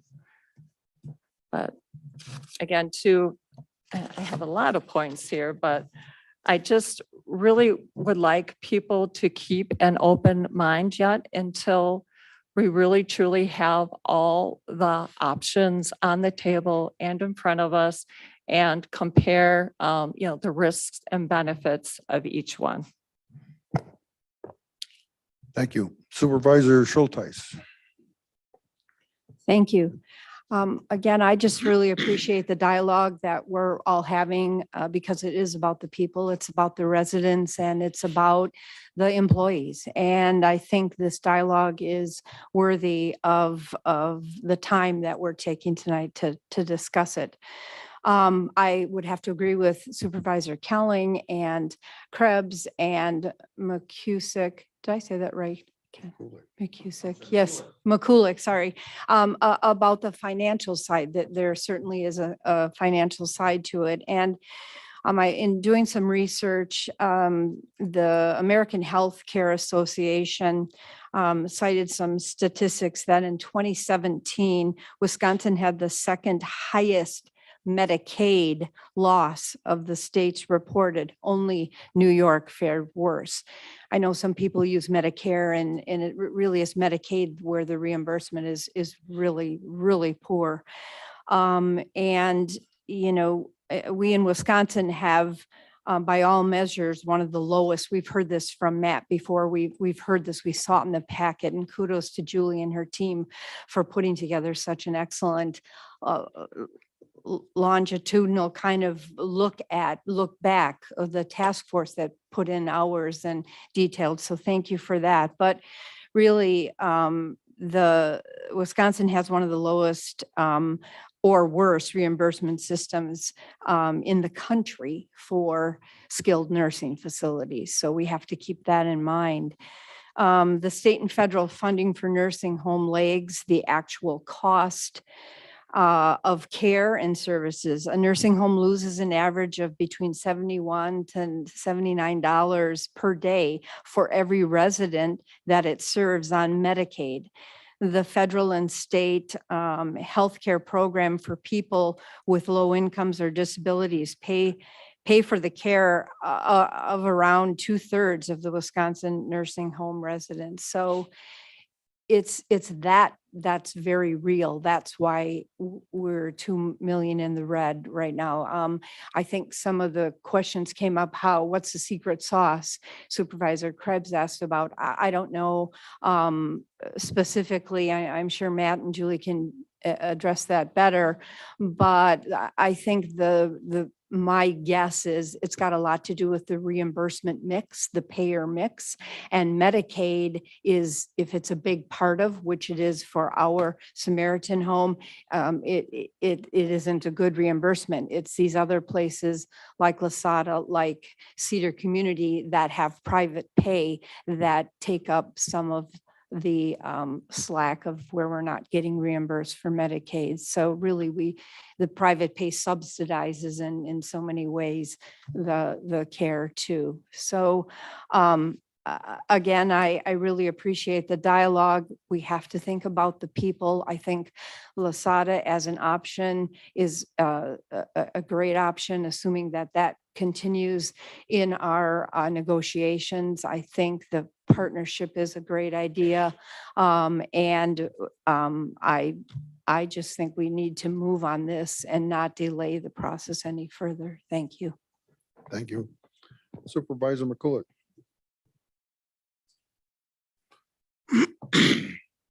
So my wife often says that in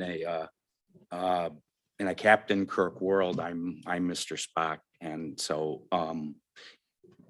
you try to be, you try to look at things, unemotionally, or you want to, so there's an obligation I feel that we have with this. It's not just about, the numbers, and I don't think we're doing that. I think the problem here is that this is really, it's an issue that we have, but it's not a county issue. It's a problem with the federal government. And it's their lack of putting together a program nationally or, as a country that would eliminate the need to make decisions like this. We're spending $800 billion in the Ukraine, and yet we can't have a national program to address issues just like this. And so they're brought down to the local level. And I think that's terrible. The other issue I think you have, and Julie, I wanted to ask you this question. So if you built a new facility, or Matt, really people from anywhere in the country could come there, right? You could almost become a magnet. It wouldn't just be people from the county. You could be from anywhere. They could, come in, correct? That's correct. Yeah. Generally speaking, we serve our county. We are dissimilar than Iowa County, where they had a high percent of non-Iowa County individuals. The only time we will bring in an admission outside of Washington County is when their loved one lives in Washington County and they move from out of state to come near their daughter or their son. In general, we serve Washington County. Okay. Well, thanks for giving me that information. And still, as you look at the numbers, it's just, they're really daunting, and I don't see, and Dennis, spoke to this, so I don't need to do that anymore. You just don't see, any light at the end of this tunnel or anything even approaching that. And so I would go along with the option that the staff has recommended, and I really think that's a good one. We are trying. We're not just dropping things right now. We're working on it, and it's a very difficult decision. So even for someone, purportedly who's not, emotionally bent, I understand, people's emotions in this, and I think it's terrible that we've had to be put into this position, and that this is, had to go this long. I really do. And I think it's one of the few things, that I can look at. I think the federal government could have done so much and should be offering solutions to this, and they don't. And so here we are. And Matt, also, you spoke to the point. I think the model coming down the road is that hopefully there's some type of an incentivization for family members to take care of family member, of their elderly family members in their own home. And hopefully there would be, some type of a financial incentive so people can do that and it doesn't become a burden for them. In their jobs and then their lives. And obviously, in this country, that used to be the way things were, where people took care of. And I understand not everybody has a family member that, can take care of them. And so, we're going to try to address that. But that appears to be the model moving forward. And so, again, I agree with the staff recommendation. So, thank you. Supervisor Krebs. Supervisor Conrath. The gentleman has deferred to you. Well, how kind. Yeah, I just want to speak to regarding the beds, and yeah, it's really kind of that pair mix of beds where the secret sauce is. And as we all know, there's going to be increased demand also with baby boomers coming. So that's the idea that you just shot out there. We could see other counties potentially utilizing our long-term care beds or our mix of beds that we offer, just like our mental health services. And how we have to remember too that some of the beds that we have provided right now too are those Chapter 55 or mental health beds. So we'd have to, if we got rid of Samaritan, we'd have to think of another plan for that. And if it's shipping them to Dodge County, then that's an increased cost for us. It's going to cost us more to care for those individuals outside our county. Instead, because there's hardly any of those beds out there, and those individuals, they're actually being backed up in hospitals, even long-term care individuals. There's not a place for them to go because of this decrease in the long-term care beds. They sit in an acute care hospital bed, and that's also costing taxpayers. So it's really muddy. It's not a real simple thing. But, to make it profitable and find that, secret sauce, there is potential for that. And we speak of too, why this big decrease in long-term care beds. Healthcare has shifted.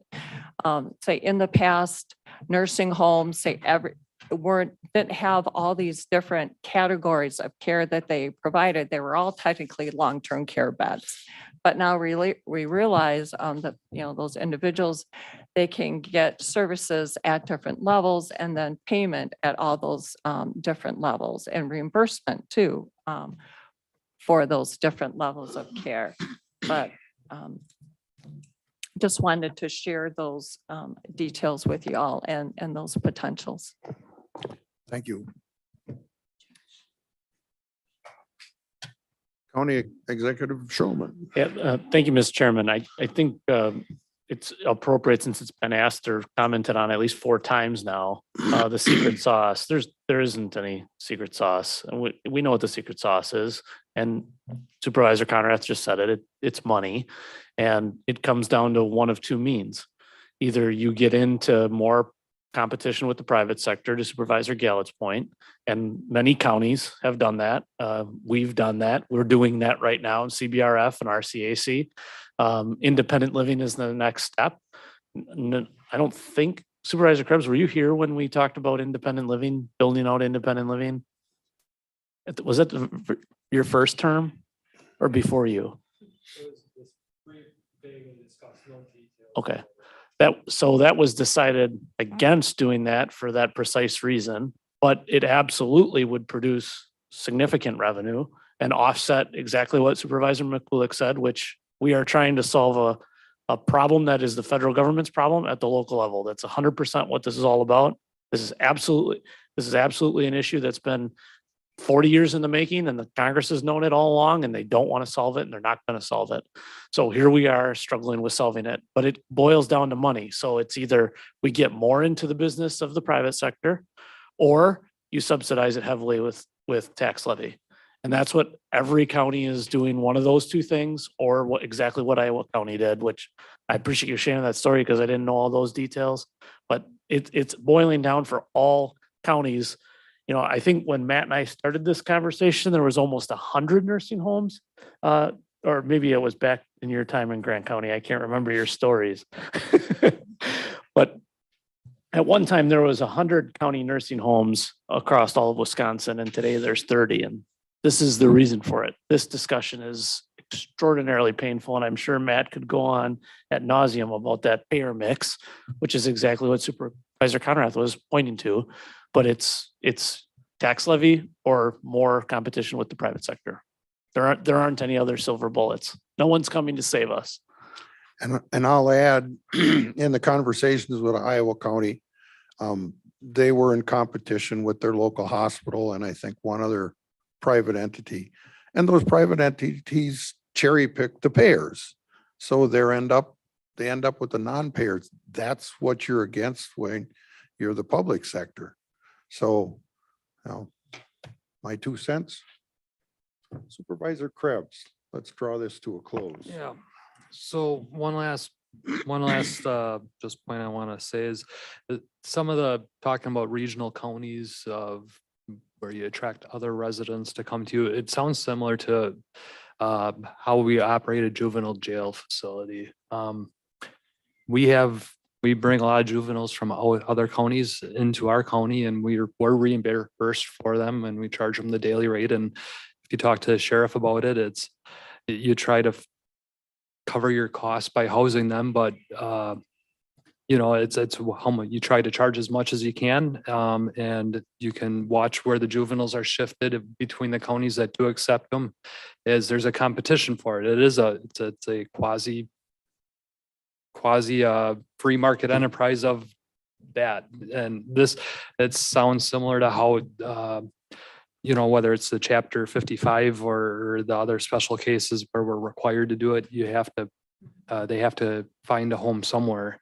So it's a whole nother debate with the juvenile jail, but it sounds similar to that in the conversations I've had. But with that, I would like to make a motion that this county board continue to endorse pursuing a public partnership with neighboring counties. I would say counties, and the fact of it's not just Ozaki. There's never a done deal until it's done. And at the same time, we still continue to simultaneously pursue a public-private partnership with the potential sale of the Samaritan campus. We have a second from Supervisor Bossert. Thank you. Supervisor Krieger Gundrum. Okay, I'm trying to follow the motions here.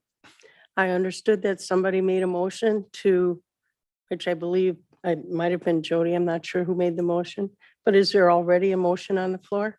I believe Krebs made the motion before and I seconded it. Okay, so then I'm okay. asking there, pardon me? He said he was going to make the motion, but he didn't. Okay. Okay, well, I think that a lot of this discussion after the first motion passed should have been handled in the ad hoc committee. We're talking about costs and what is it? But if you were to make your motion, are we in conflict with having the ad hoc committee? I'm not understanding. So we're going to have an ad hoc committee, and then you also want to pursue, I thought that was all part of the I believe original motion. Yeah, they were separate, but the understanding from the start was they would go on concurrently so that Okay, we so don't. why do we need another motion? No, they were not.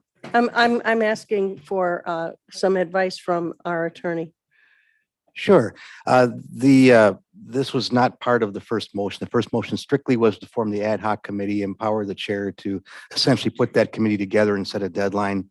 And then there was going to potentially be a second motion to allow the staff to continue negotiations or whatever it is you authorize them to do this evening so that that wouldn't stall out in case they were able to accomplish something and bring it to the committee. Is that your motion, Brian? Yes, Supervisor Krebs? my motion and intent is to continue to encourage the direction that we have, that the staff has been acting under, that they continue to pursue these partnerships and or sale of the Samaritan with the understanding that this special committee can still be doing their work to help bring more details, more light to the table. So whenever a deal or an option really comes to us for a real vote, we will have all the information or better information at that time to make that final vote. Okay, I will second that motion.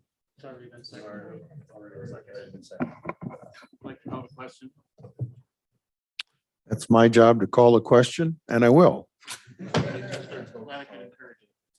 Oh. No, I can call a question. Oh. We need a 2/3 vote to call the question. What do we do? Why? Is there any more discussion on it? Do we have to do that? We have no more discussion, so we'll vote. Need to vote on the item. After that, we'll have a recess. You want this job?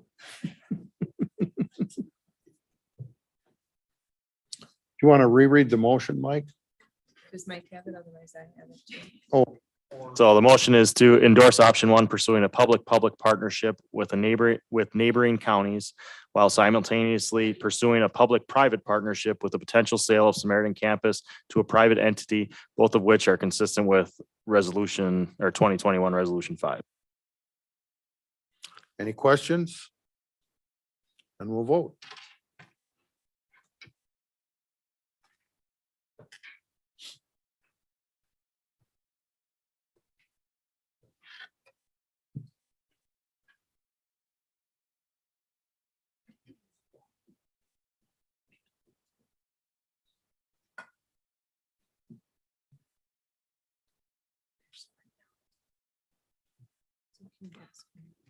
Can I ask who the no is?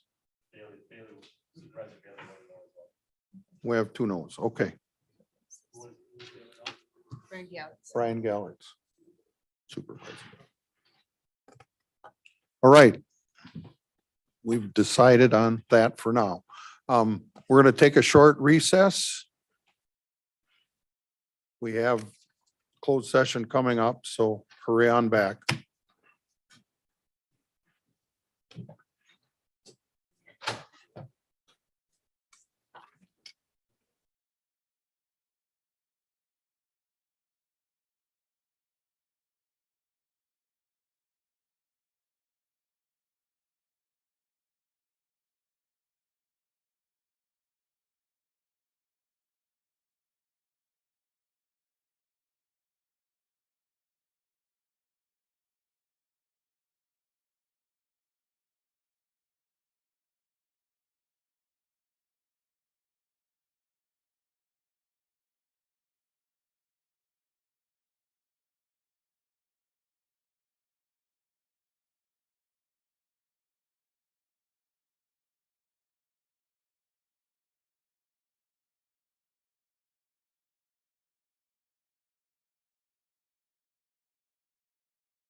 Gladly.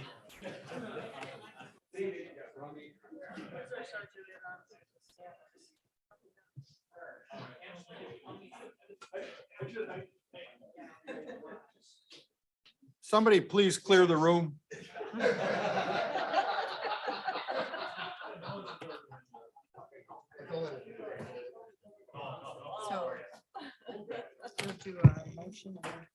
Before we start up again, a couple comments.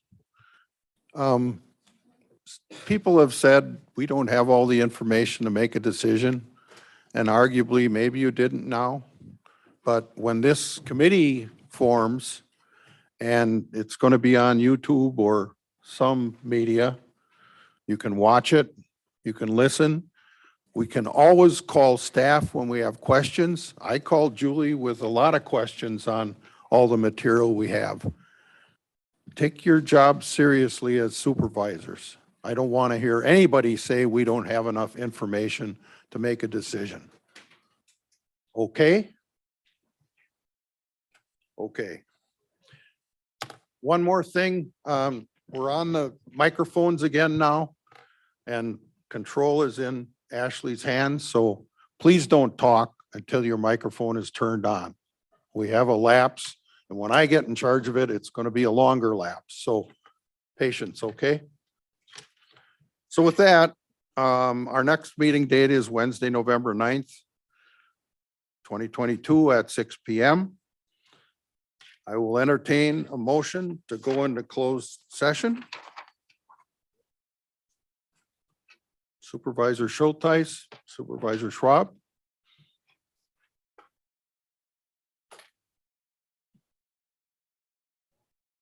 We do a roll call vote or we do electronic vote, please?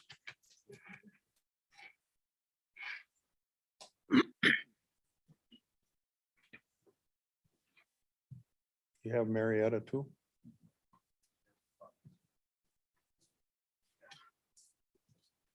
We are missing a few.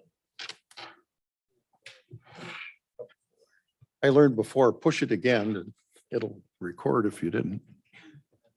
Missing 2.